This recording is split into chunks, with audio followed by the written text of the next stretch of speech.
केंद्रीय कर्मचारियों को डीए में बढ़ोतरी का बेसब्री से इंतजार है। अब केंद्र सरकार उन्हें सौगात कब देगी, ये तो बड़ा सवाल है। लेकिन वहीं दूसरी तरफ उत्तराखंड में कर्मचारियों को खुशखबरी मिल गई है। उत्तराखंड के मुख्यमंत्री पुष्कर सिंह धामी ने दशहरे से पहले कर्मचारियों को बड़ा तोहफा दे दिया है। सरकार ने 5वें और 6ठे वेतन आयोग के कर्मचारियों और पेंशन धारकों के महंगाई भत्ते यानी कि डीए में बढ़ोतरी को मंजूरी दे दी है। 5वें वेतनमान पर वेतन पाने वालों का डीए 455% से बढ़ाकर 466% और 6ठे वेतनमान वालों का डीए 246 से बढ़ाकर 252% कर दिया गया है। इससे लाखों कर्मचारियों और पेंशन धारकों को प्रति महीने 1200 से 2200 रुपए तक अतिरिक्त लाभ मिलेगा। मुख्यमंत्री पुष्कर सिंह धामी ने 5वें केंद्रीय वेतनमान में वेतन पाने वाले सार्वजनिक निकायों और उपक्रमों के कर्मचारियों के लिए 1 जनवरी 2025 से महंगाई भत्ते की वर्तमान दर को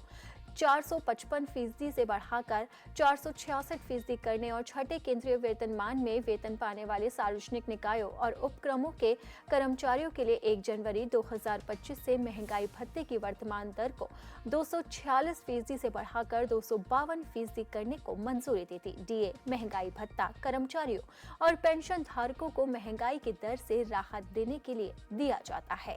इसकी गणना महंगाई दर यानी कि CPI कंज्यूमर प्राइस इंडेक्स पर आधारित होती है। डीए अलग अलग कर्मचारियों के लिए अलग नियम से तय होता है। केंद्रीय सरकारी कर्मचारियों के लिए बेस ईयर 2001 100 या 2016 100 के आधार पर औसत CPI इंडस्ट्रियल वर्कर लिया जाता है।